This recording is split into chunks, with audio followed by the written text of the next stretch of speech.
Telling the most shocking lies. Oh, is this TripleJ? Brilliant. You're not in charge, Tommy's. Hello, Tom Tilley with you for Hack.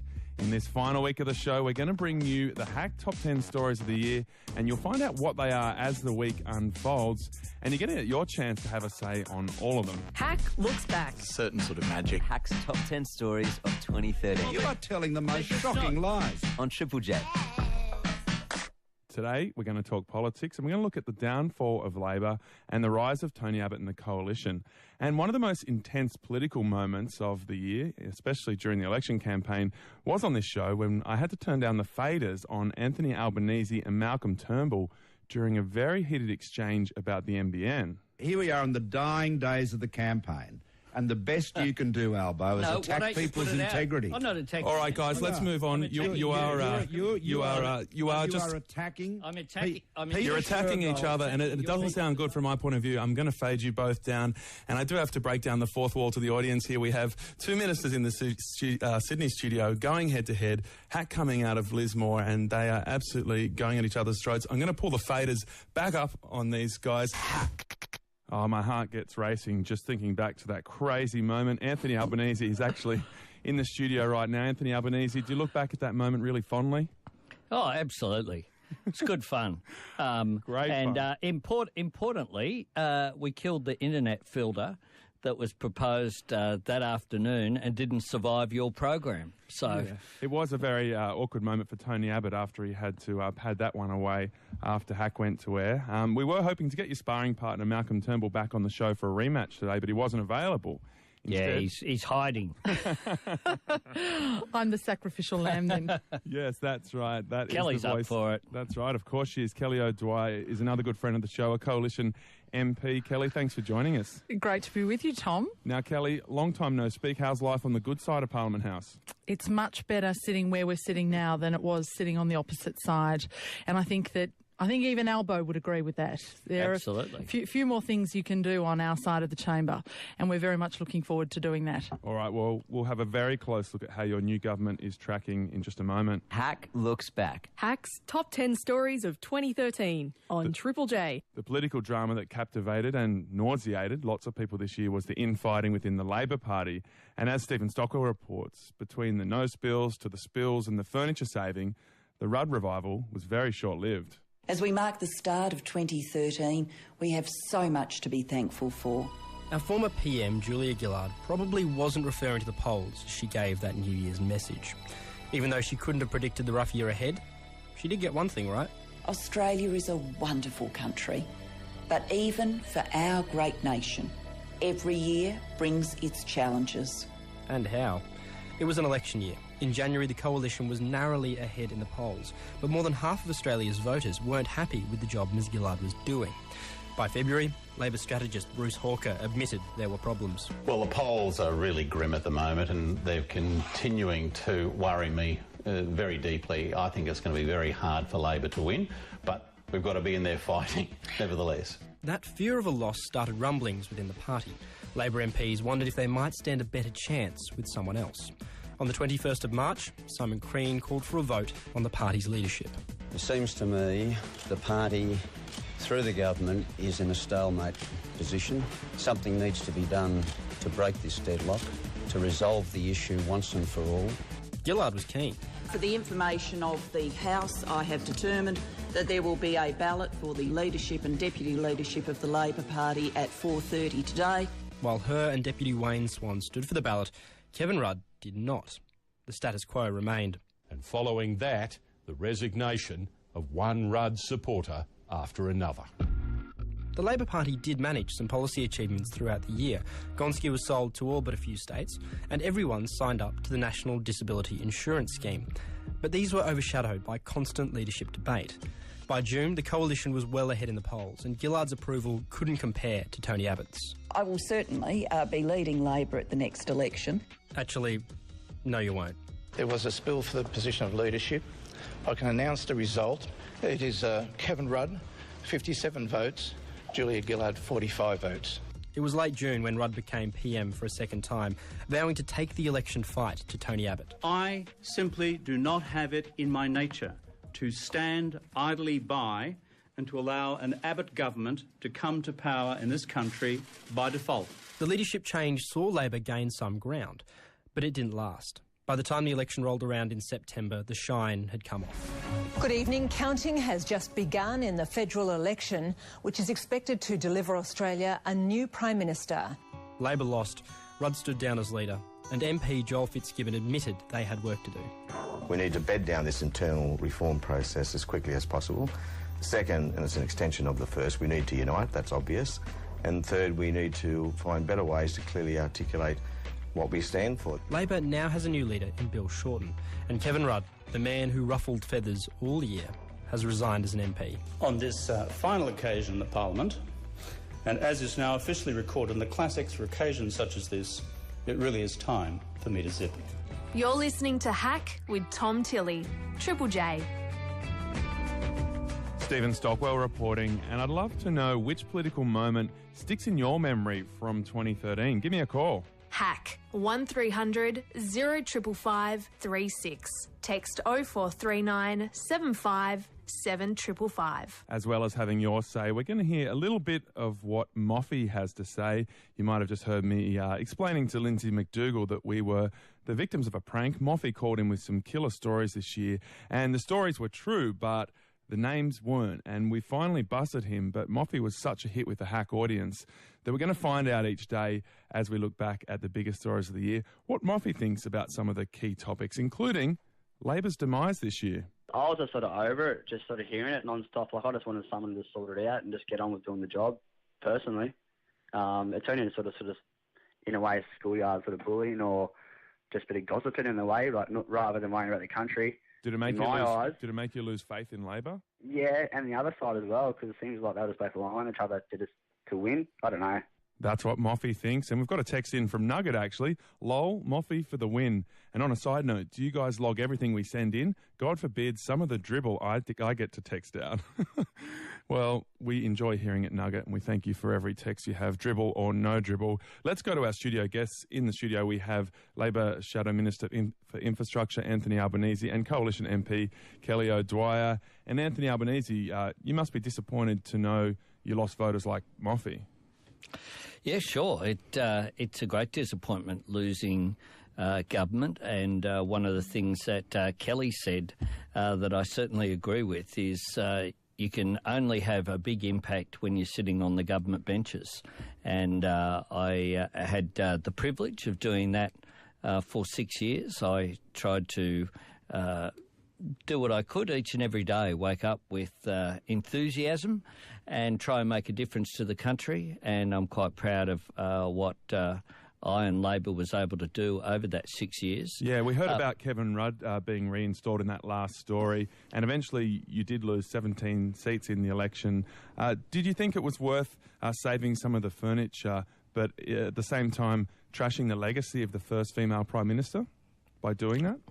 Well, certainly I think that in terms of you've got to make decisions about what is in the best interests of the party. I believe that we got a better result than we would have. How much better otherwise. Do you think? Like a couple of seats or 5?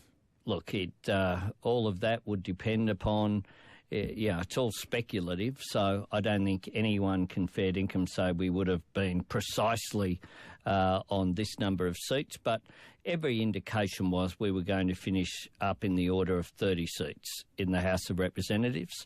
That would have meant that we weren't competitive at the next election. As it is, we have 55 seats in the House.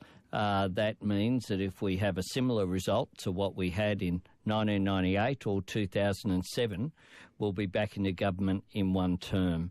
It does mean that we're competitive as a political force, and there was a real danger in us losing not just a majority in the House, but also a majority in the Senate, that the coalition would in their own right be able to control both houses. Last time that happened, we got work choices. We got a pretty bad outcome, I think, for the country. Kelly, there are some people that have the view that the coalition didn't exactly win the election, more that Labor lost it. Do you think there's any truth in that?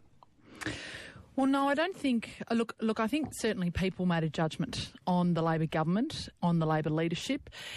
When you have a situation where you're swapping prime ministers from one to the other, when you have a government that can't honour its most basic of promises, such as not to introduce a carbon tax, but then turn around and introduce one, when you have a government that says that they're not going to go into debt, and we're now going to crash through the debt ceiling, and we're going to have debt of more than $400 billion by 2015, then I think it's right that people did lose confidence. I think it's wrong, though, of Albo to say that really the only problem that the Labor Party had was that they had a bit of a problem within the leadership. That was certainly it's certainly a problem for the Labor Party, but the real problem were their policies that they were articulating. They didn't have a vision for the country, and I think that that's where I disagree with you slightly, Tom. I think that we were able to articulate a vision for the country. We know that Australia is a great country with great people. We have the potential to be the very best country that we can be, and we can only do that if we are prepared to invest in our economic foundations, restore confidence to our economy so that people can invest and that they can employ people, that we can grow jobs.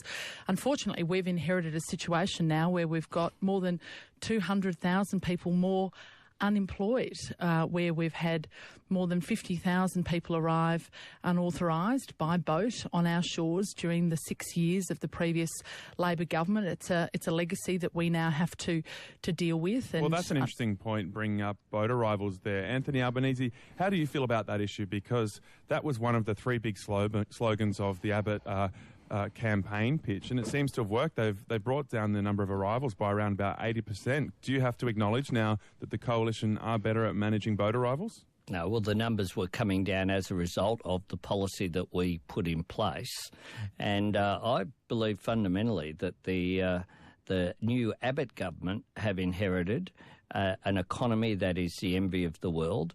Kelly spoke about employment. We created almost 1 million new jobs during our period in office, in which time the rest of the world was shedding millions of jobs. There's no economy in the world you'd rather be than us, with low inflation, relatively low unemployment, low interest rates, higher workforce participation, higher real wages. All of the economic fundamentals are extremely strong. And one of the problems that the new government seems to have is they can say, even then Kelly defined the new government by what they were against, they're against boat arrivals, and they're against taking action on climate change, they're against the NBN, they're against all these things. It's very clear. The best example, I think, is the response to the Gonski reforms, where they're against our education policy, but they were found wanting when asked, well, what funding policy for schools would you put in place? And they simply didn't know. Well, it's not correct to say that. And look, I feel quite verbaled by what you just said, Albo, because we very much articulated what we were for. We were for a strong economy, and you can try you can try and sort of paint, a picture of a perfect economy. The truth is, under Labor's watch, we saw the greatest deterioration in debt in Australia's history, either in dollar terms, if you want to measure it that way, or as a percentage of GDP. Now that is not a great legacy. Well, they did manage us through one of the greatest financial crises of the last 50 years. And I think they can thank the former federal treasurer for that, Peter Costello. Certainly they did. They did arrive in a situation. With the rest of the OECD. Hey guys, I don't want to have to touch the faders again. This could get really awkward. I'm going to go to a couple of texts here. Someone says Gillard made some bad moves and then blamed her demise for the fact that Australia couldn't handle a female prime minister. She and the Labor Party are a joke. Another person says Julia Gillard's dignified exit from politics stands out in my mind. She's a strong woman and should be given credit for all she did. And we will come back to our studio guests in just a moment as we look back at the biggest stories of the year. Hack looks back. What I'm telling them is that Santa Claus isn't real. I'm breaking their heart. Hack's top 10 stories of 2013. Thanks, Tom. Let's zip together. See you, mate. On Triple J.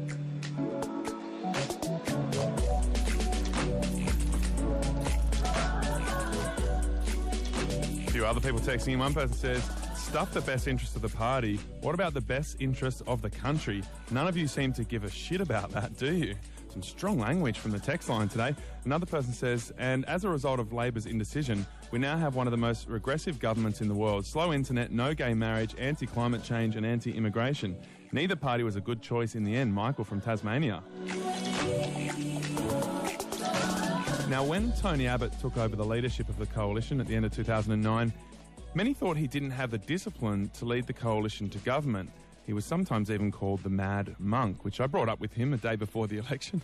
I don't think he really likes that label. But after taking the party leadership in 2009, Tony Abbott actually built a solid, loyal, disciplined team. And he nearly won the 2010 election. And then 3 years later, he did become the Prime Minister. But the honeymoon has been quite short. As Julia Holman reports, the new government has already been slipping in the polls. Scrap the carbon tax, end the waste, stop the boats. Scrap the carbon tax, end the waste, stop the boats. Scrapping the carbon tax, ending the waste, stopping the boats. It was a focused, disciplined, relentless and repetitive election campaign from Tony Abbott and his team, marred by just a handful of slip-ups. No one, however smart, is the suppository of all wisdom. Young, feisty, I think I can probably say have a bit of sex appeal. 2013 was such a tumultuous year in politics, with 3 prime ministers and a new government. The government of Australia has changed. The coalition won 90 seats in the lower house, compared with 55 for Labor. It was decisive. But almost as soon as Tony Abbott took office, the criticism began. Tony Abbott has been attacked from within his own party after making room for just one female colleague in his cabinet. His front bench has 19 members. Julie Bishop is the only woman on it. I'm obviously disappointed that there aren't more women in cabinet. Mr Abbott spent his first few weeks of government having to explain why the taxpayer was forking out for his MPs, himself included, to travel to seemingly social activities like weddings and sporting activities. Members of Parliament are entitled to travel. Most new governments have what's called a honeymoon period where they settle into the job. But poll results since the election indicate that the coalition is already slipping. They made some unpopular decisions. For instance, Immigration Minister Scott Morrison's tight control on information about asylum seekers. Tony Abbott said telling the media and the public what was going on could risk lives. None of you would want to jeopardise our operations to stop the boats, surely. Then there were the allegations that under the Rudd government, Australia tried to intercept the phone of the Indonesian president and his wife. All governments gather information, and all governments know that every other government gathers information. That remark in Question Time did not go down well with the Indonesians, who have since cut off diplomatic ties.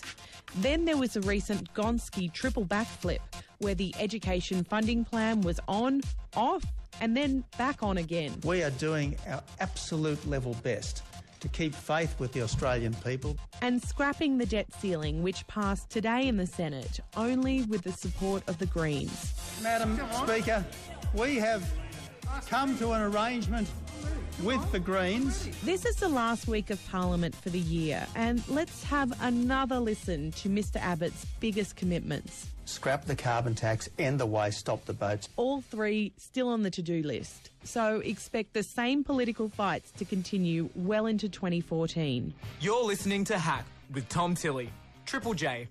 Hack's Julia Holman reporting. And let's find out what Moffy has to say on the rise of the Abbott government.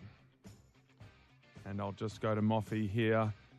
Here comes a very strong opinion. Wait for it. Yeah, I actually went overseas, and then I heard like the next day he sold off the Great Barrier Reef or something like that. So I don't know. He's a bit of a creature, that bloke, as well. But as long as someone gets bit of a creep.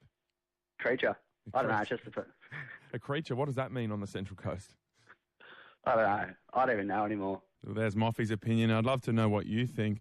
What was your most memorable moment of politics in 2013? Whether it was a high or a low, give us a call.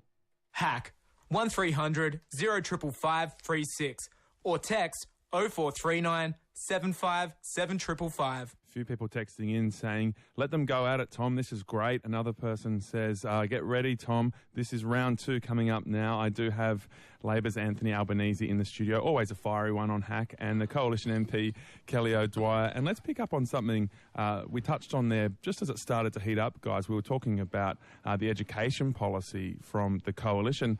And Kelly O'Dwyer, the triple backflip was quite spectacular.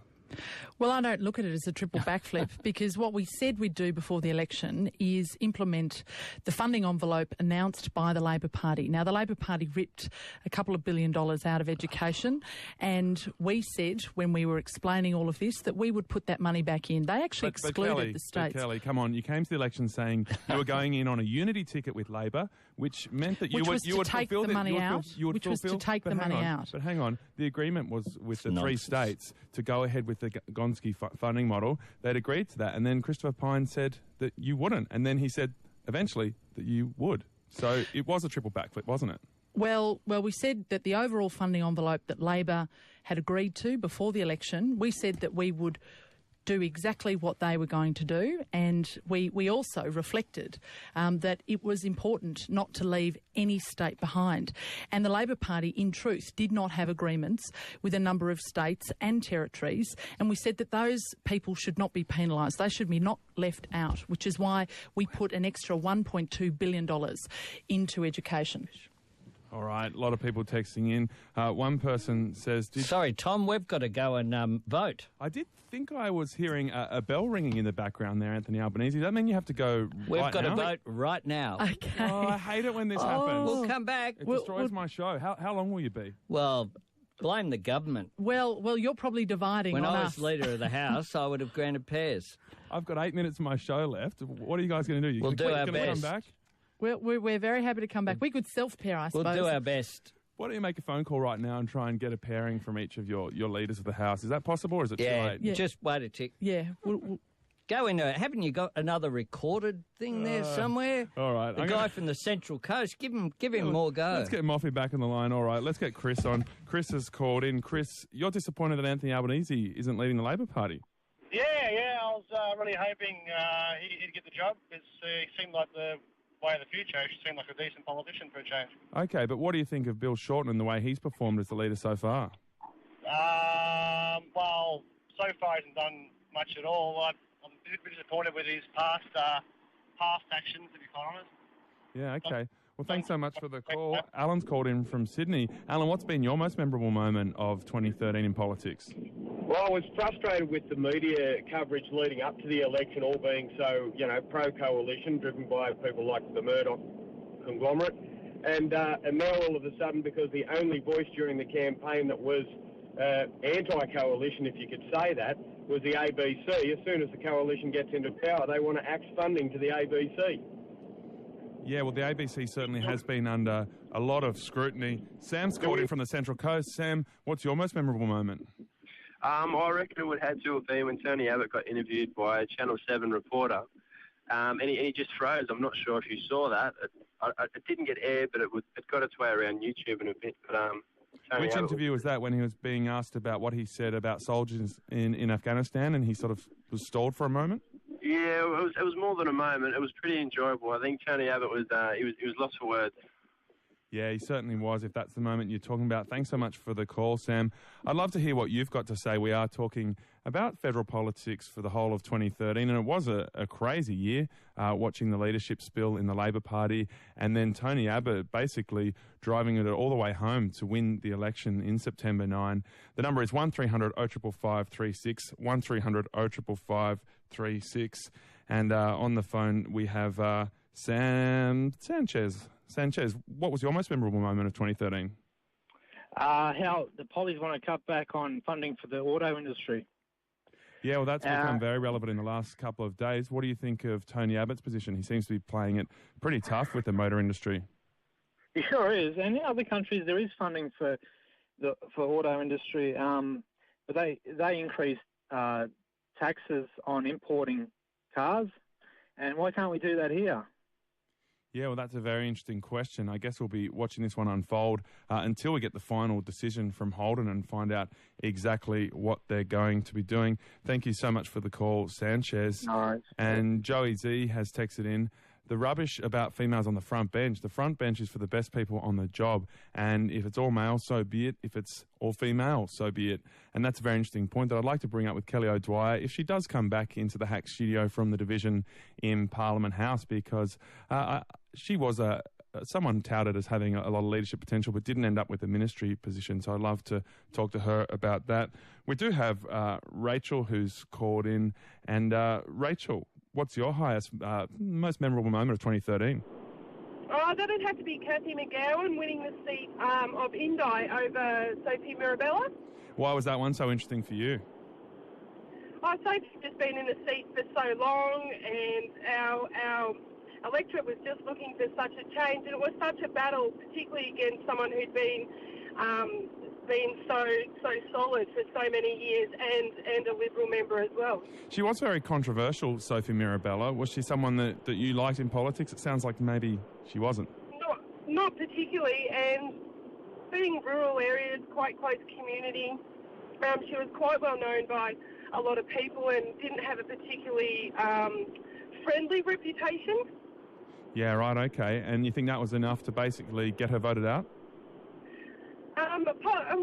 Yeah, possibly, yes. I mean, she was apparently pretty battle-ready most of the time, and I think people just felt like it was her time to go. And I think there was he travelling to perhaps her wedding? Was that one of his travels? Yeah, I'm not sure about that, but it was an interesting story to watch as it unfolded in the weeks after the election, because it took them a while to count the votes. Thanks so much for the call, Rachel. Hack looks back. Just living in the moment of your experience. Hack's top 10 stories of 2013. Get beyond research on Google. What do you want to use, Bing? On Triple J. Malcolm Turnbull. He was pretty tough during the election campaign. It was great having him on the show. We are looking back at 2013, at the year in politics, a very memorable year, and taking your calls. We were speaking to Anthony Albanese and also Kelly O'Dwyer from the Coalition, but the bells of Parliament House rang, as has happened before on the show when we have live guests in Parliament, and they had to go to a division. But Jason's called in from Newcastle. Jason, what was your most memorable moment of the 2013 year in politics? It was just after the Coalition got in, and it only happened recently. The rollout map on the NBN Code website actually seemingly looks like there's no plans for a rollout in the Newcastle area. It's only available where it was and had been completed before that. Right, no rollout at all, or have they just pushed it back? Well, it doesn't actually state that there's there's no ETA at all. Right, okay. And what was your position on the NBN? Which party did you feel gave you a better offer for the future? There's pros and cons of both parties, really, but basically Tony Abbott wanted to roll it out faster with less speed, so to get everyone on par, but Labor just wanted to sort of just roll it out one big hit, which I can sort of agree with. It's a benefit, but the thing now is, I'm in the field, so they've got all these rounded numbers that are nicely rounded, and it just doesn't make sense. All right. Well, Kelly O'Dwyer is back in the Hack studio. I'll ask her a question about that. Thanks for the call, Jason. Kelly O'Dwyer, I know this is not your portfolio, so the specifics might be hard for you to answer, but Jason said the NBN rollout plans had changed in his area of Newcastle, and he's worried that it won't be being rolled out there. Can you answer his concern? Well, look, I don't know about his specific case, but what I can say is that we are going to be rolling out the NBN in a way that is more efficient and in areas where there is the most need. This is the analysis that Malcolm Turnbull has been doing as the Minister, which is to make sure that we can do it as efficiently and as effectively as possible, and also at the lowest possible cost to the taxpayer. Now, that's not to say that we're going to be scrimping on what it is that we're doing. We're just making sure that we're going to be doing it in the areas that require it first. So he's doing that analysis at the moment. They're doing a line-by-line look at exactly what it is that the government was doing, and he's checking on whether or not those plans were sensible plans. The government itself didn't actually fulfil any of its corporate plans or rollout plans. In fact, it was very much behind, and it was very much over budget. They had started rolling it out, so that doesn't sound like it's actually Well, they true. started to, but they didn't actually. But they didn't meet